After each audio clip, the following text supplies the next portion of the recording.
Welcome back to From Middle Class to Millions. I have a two-part series that we're going to do on this podcast for the next 2 weeks. And the reason why I'm going to break it up, partly because it's pretty long, it's pretty intense, and I want you to be able to sit down and hear everything that happened and what we're doing to help this individual with her money, but also because I'm heading to Florida and I need to get out of here and I have to pack and I have a lot of things to do and I want to record this so that I can put it aside and focus on the other things that I have on my docket. And I don't know if you guys are like this, but before you go away, the house has to be clean, things have to be tidy, everything needs to be put away. I can't leave with the house a mess and then come back and it looks crazy. And right now, all my clothes are everywhere. I'm trying to get myself organized for this trip and it looks like a bomb went off in my closet. So I can't have that. So after I pack, I'm going to have to get my stuff together, get my mind together, tidy up, and then I can feel pretty good about leaving and getting on that plane tomorrow. By the way, I have heard that despite the fact that there's this government shutdown, TSA workers are showing up and doing their darndest. And that makes me feel very good because I'm going to be getting on the plane. And I mean, showing up to work every day without getting a paycheck, I mean, I don't know how many of you will do that, but I know that that can't be easy. And as of November 1st, with the SNAP benefits gone as well, I think we're asking a lot of folks, okay? We're asking a lot from folks. And I think that walking into the airport, walking into any agency, any government employee space, and understanding what they're going through, understanding that people need assistance and they're not getting it. We just have to give grace and patience so that we understand that people are having a tough time. All right? People are having a tough time. And I know that's not necessarily my audience, but I know that my audience, some of them came from situations that were really tough. And they've done a lot of hard work, and they're the first generation to go to college. Sometimes they're the first generation American. Sometimes they're the first generation to be a high earner. And they know what it's like to need help and assistance and what it's like to be struggling. And so they get it and they have empathy. And it doesn't mean that you don't have empathy if you never struggled.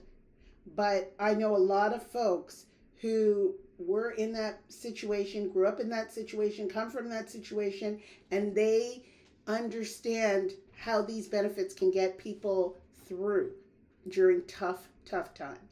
So I just want everybody to keep that in mind when you're moving throughout the world, that folks need your help, they need your understanding, and they need your voice, okay? And for those of you, I mean, by the time you hear this, there are a lot of elections on Tuesday. Get out there and use your voice, all right? Okay. Now let's begin the episode. All right, I'm going to give you a story about one of my clients. And I think this story has some teaching moments. It has a lot of relatability. And I'm going to just tell you exactly how it is, how I would tell anybody this story.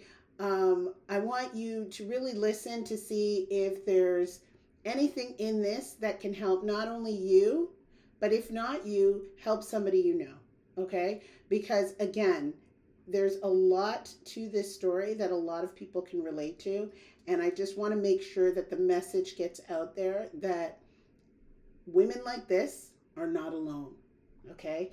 You may feel alone, and when you have financial concerns or worries or struggles, you feel that isolation. And I want you to know that if any of this resonates with you, you are not alone. Okay? All right. So I'm going to tell you the story of my client, and we're going to name her Lisa. All right? And that's obviously not her name, but confidentiality is very important.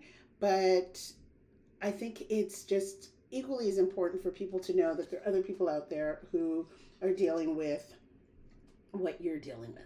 Okay. So when Lisa came to me, she had mentioned that she actually was a referral from another one of my clients and that she'd been looking for someone like me. She'd been looking for someone who could help her with what to do with her money.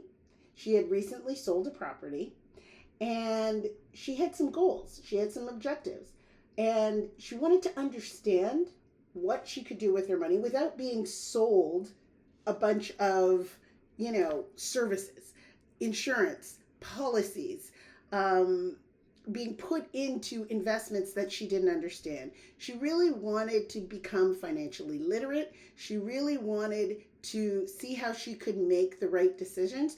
And she also didn't have the assets that would propel her into the class of working with a wealth manager. Now, even though she said, even if I had the assets whereby I could go work with a wealth manager, she's like, I don't understand what they're doing. So if I were to hand over my money to them, I would be doing exactly what I had done for the past 20 years. And let's talk about what that was. Okay, so let's talk about Lisa. Lisa is smart. There's no question about it. She has been the primary breadwinner in her house for the past 20 years or so. She's 53 years old. She's married. She has a child in the ninth grade. She has a kid that just started college. And, she knew when she was living in an up and coming neighborhood 20 years ago, hey, we should invest in this neighborhood, her husband and her. We should buy this condominium, and it would be a great investment. And so they did that. They did just that. They bought that condominium 20 years ago. And, like all real estate, especially investment properties, things that people don't always expect and count on, there were vacancies, there were repairs, there were all the true costs that go along with an investment property that she didn't necessarily calculate and prepare for, but they had to manage those costs over the years when they moved into their primary residence. And so they were always juggling the investment property and the primary residence. And look, I am a diehard fan of real estate, but what I do know is most people don't run the numbers, right? They buy their primary residence because they love it. And a primary residence is great. If you want to own a home, that's fantastic. I believe that there are a few rules that you should follow before you buy a home to make sure that you truly can afford it. But let's be honest, for the most part, especially today, a primary residence is an asset that you spend a lot of money on. And as a result of that, you don't get the biggest bang for your buck, right? You used to get it a lot more, but you don't always get the biggest bang for your buck. But that's okay. We don't always buy things just because they're great investments. Sometimes we buy things with the heart, but I do still think you need to look at the numbers. So they had their primary residence and they had the investment property. And the investment property really was their initial primary residence. They moved out of it, they kept it, they rented it out, and they moved into another home. Well, fast forward 20 years, and now a kid's about to go to college, and here we are with a kid in high school, just starting high school, who's most likely going to go to college as well in 4 years.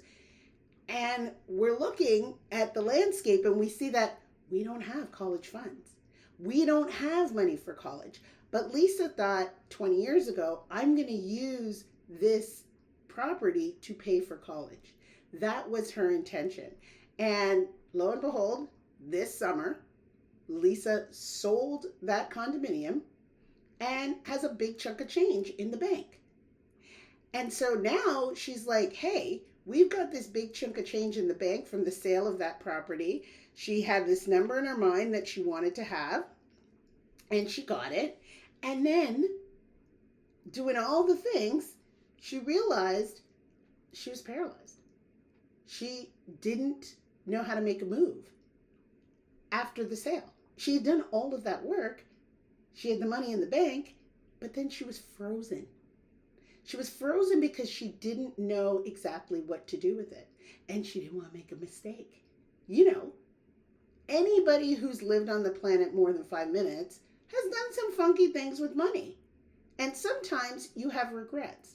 And when you're looking at a bolus of cash, you surely don't want to make any mistakes with it, particularly when you have a kid in college, about to start college, and a kid that's going to be on the heels of that other kid in 4 years. Now, Lisa also mentioned to me that she had a little bit of debt, and she had a couple of 401ks kicking around, but she didn't know what they were invested in. And when I say kicking around, they were from previous employers, right? So she had a couple of old 401ks kicking around from previous employers. She didn't know what they were invested in. She couldn't tell me how much was in there. So she didn't really have an understanding of where she was financially with the retirement funds. She had a little bit of an understanding in terms of the debt that she had, and she wanted to take care of that. But she also was very scared. And that fear that Lisa had was very, very clear to me where it came from. Okay? Because Lisa was very open and honest when she got on the call with me. She told me that she didn't come from money. She came from a working class family. She said she had a very complicated relationship with money, and she didn't trust herself with it. She also told me that her husband came from money. Now, he hadn't worked in the same capacity that Lisa had. And right now, actually, when he's doing some manual labor, and he's a little up there. He's approaching 60, and his body can't continue to do that type of work. And over the years, he's done a lot of different things, but he's never truly been satisfied with the work that he's done. And although highly educated, he's never really gotten his groove. You know what I mean? He never really found that thing that he liked to do or that could generate a lot of money. They decided over the years that it would make sense for him to stay home with the kids more, primarily because he never really worked consistently and never really found that thing that enabled him to build his career. Meanwhile, Lisa was climbing the corporate ladder and doing quite well. And so she figured, hey, he's home, he comes from money, he had a trust fund, he should be responsible for the monetary decisions in the household. He should be the one who's going to make sure that we're okay. And so even though Lisa was the one who made the decision to buy the condominium in that up-and-coming neighborhood that really paid off, even though Lisa was the one who decided that, it makes sense for us to get the primary residence in another great neighborhood, which, has a ton of equity in it as a result of that, Lisa still handed off the responsibility of their savings, their money management, their investments, everything to her husband because he's the one who came from money. And so now what has since happened is, along the way, throughout her career, Lisa, in the past, I would say, I think it was about 5 years or so, has been laid off a couple of times. And fortunately for her, she's been able to get another job right before the severance runs out. Always just in the nick of time. Not enough savings, not enough emergency fund, but she's been really lucky. Really lucky every single time. Because the severance would cover the gap. And just when it was going to get a little lean, she'd get a job. Luck is not a financial strategy, folks. It's not. And in today's job market, it is not something that I would even recommend anyone even think about. It wasn't 3 years ago. But right now, Lisa is a 1099 employee. Now, there's the possibility that she may get a permanent position. But there's also the possibility that if she were to get laid off now, the 2 months of savings that she has won't cut it. And we don't know if her luck will run out. And she may not get another position in 2 months. So Lisa knows this. This is not something that I said to her. Lisa knows that she's been lucky and that technically one bad break, taking a really long time to get another job, having 401ks all over the place from her previous jobs, not knowing what's in them, how they're performing, how much she has, the money from the property just sitting in the bank. In the bank, not a high yield savings account even, in the bank. Not really making any money for the past 3 or 4 months. The flip side of that is she knows she has some debt to pay off. So that interest on that debt is way greater than whatever pittance she's making in the bank. She knows, okay, I got one kid in college now, and I got one on the heels. I got to figure out how I'm going to support these two with the college funds. And although she has some 401ks, she doesn't have a retirement plan. And that's keeping Lisa up at night. She is clear that this is not the way that she wants to live. It doesn't make sense. And it's creating anxiety. I mean, she knows that things are scattered. But Lisa is not the type of woman to just sit back, right? So I want you to think for a second, if you're hearing this accounting of Lisa and you're like, well, at least she's got some money in the bank and she's got a few 401ks and, she is working. You're right. There are things that are working for Lisa. But we also know that at any moment, for any of us, there will be a layoff. There will be an illness. There will be a divorce. There will be some change in life that could impact you. And that doesn't mean we have to walk around frightened and scared and, waiting for the other shoe to drop. But it does mean that we can secure ourselves and shore ourselves up so that if any of these things happen, at any given time, we're able to pivot and weather the storm. And that's the thing. Lisa wants to be able to weather the storm. But Lisa wants a little bit more than that too.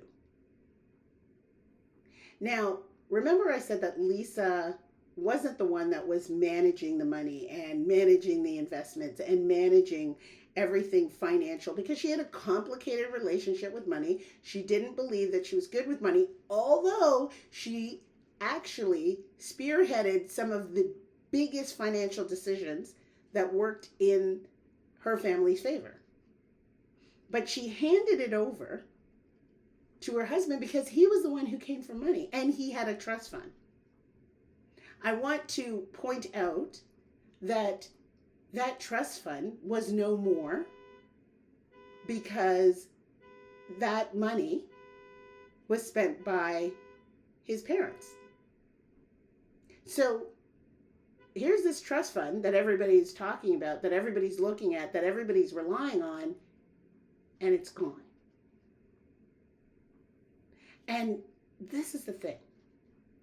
I know that I often say, look, we don't have to walk around with doom and gloom and we don't have to wait for the bad things to happen. That's not it. I want us to prepare for the good things and I want us to enjoy the good things. And sometimes we have to live in such a way that anything that comes our way, we can just count as a blessing. But I don't want you to necessarily rely on that. And so here we are with Lisa's story. And some of you may be listening to this and thinking, yeah, that kind of sounds like me. Like I wasn't the one who was managing the money. I wasn't the one who was on top of things. I wasn't the one who made sure that we were going to be okay. But now here I am, and I'm looking around, and I'm like, he didn't quite know what he was doing either. And so now we've got to get into gear. So that's okay, because it means you're ready. It means that it's time to start paying attention. So when I got on the phone with Lisa, I was like, okay, tell me honestly, what is it that you actually want? And she said, I want to have $1 million in investments. And then immediately she followed it up with, but I think that's impossible because I'm already 53. And I was like, why isn't that possible? And she couldn't answer me. She said she couldn't envision it. She couldn't ever bring herself to believe that she would be a millionaire. And I hear this all the time, right? I hear this all the time from really smart women, really successful women, women who've built like really great careers, who've made amazing instinctive decisions, like Lisa, who bought the real estate at the right time in the right neighborhood twice, right? They can't envision financial success for themselves, even though they've created situations where they've been successful financially. But because they haven't been looking at the money, because they haven't been paying attention to it, and when you don't look at something and 20 years goes by, it becomes scary as heck. It becomes the thing you don't understand. It becomes the thing you don't know. It becomes the thing that's just kind of sitting out there, idle.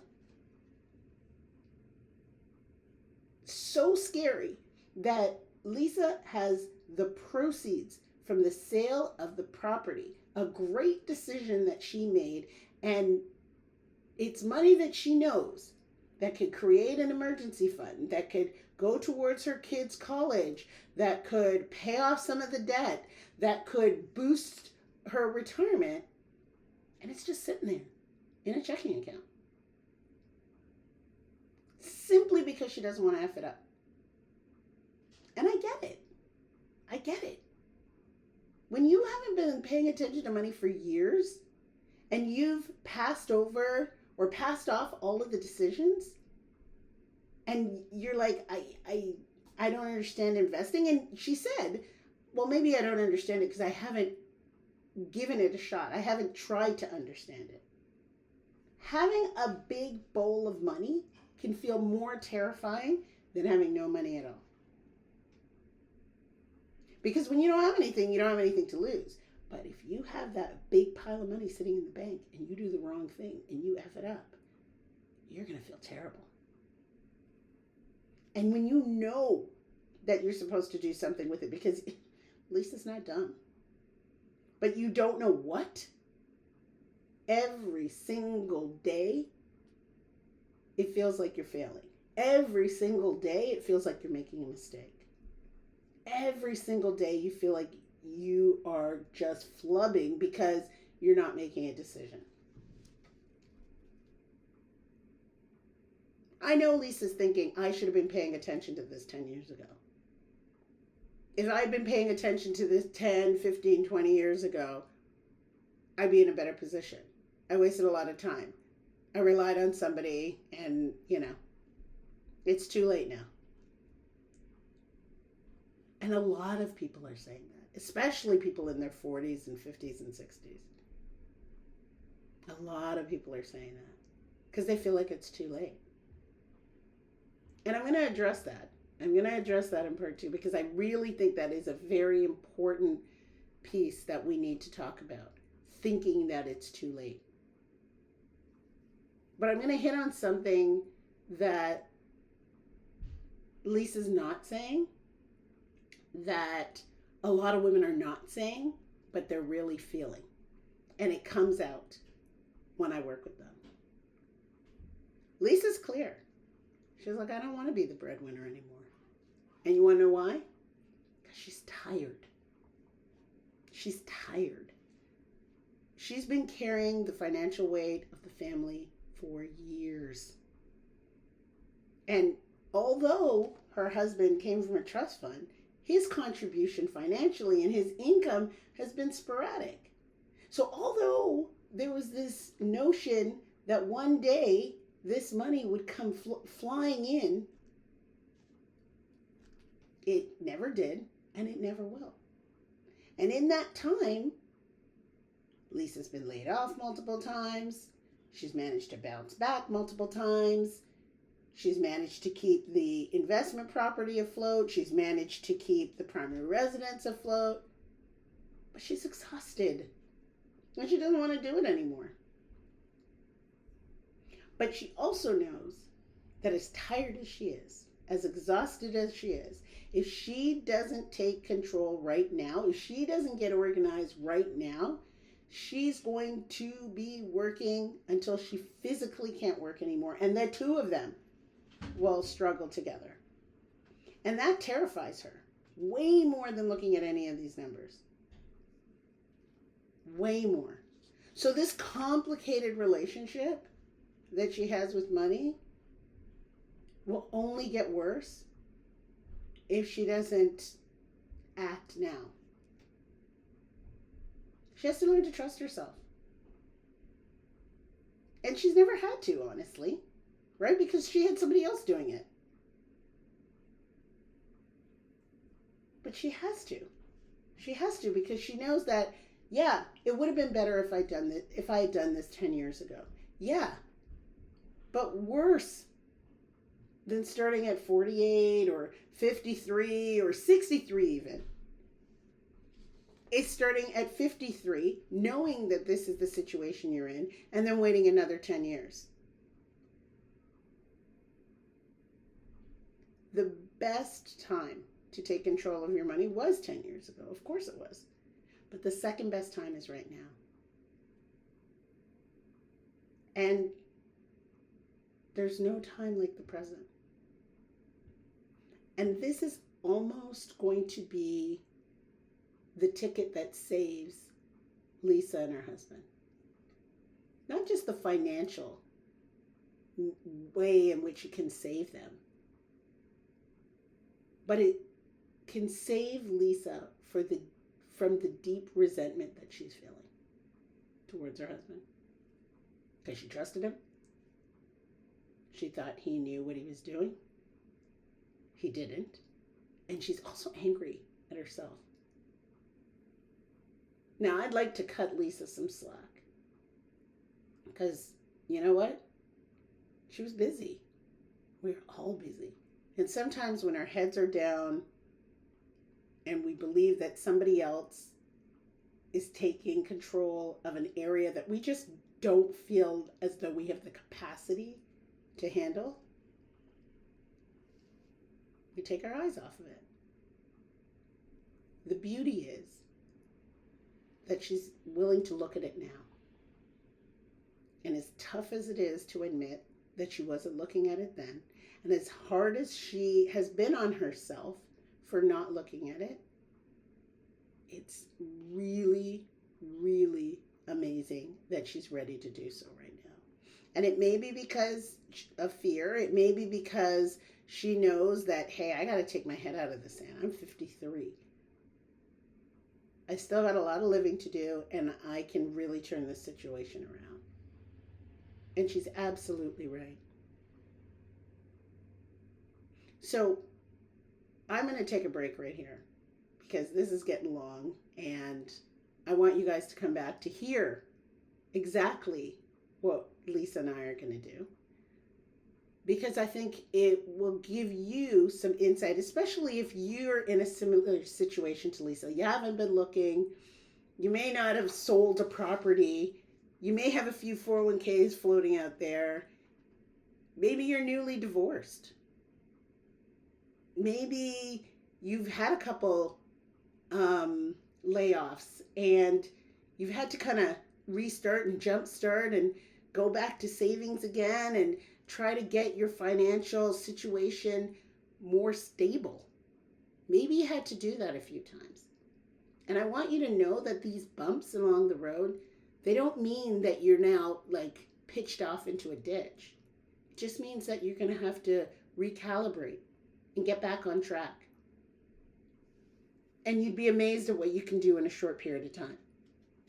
So come back next week. Listen to what Lisa and I are working on. And see if you hear some of you in Lisa, and see that it's not too late. I don't ever believe that it's too late. Of course, I never believe it's too early, but I don't believe it's too late to move forward with your money. It seems scary, and that's why working with someone who can help you clear the cobwebs, who can simplify it for you, who can hold your hand and walk through the process with you so you can see how clearly and plainly you can just jumpstart this motion so that you can become financially free. It is possible. Don't worry about your age. Let's talk about your money stage. And once you know where you are, we can move on to the next step. All right. As always, I would love it if you share this podcast with anybody you know who works with money. And please rate it and leave a review. I would love to hear from you. And I'll be back right here, back in New Jersey, when I come back from Florida next week. Take care. Bye.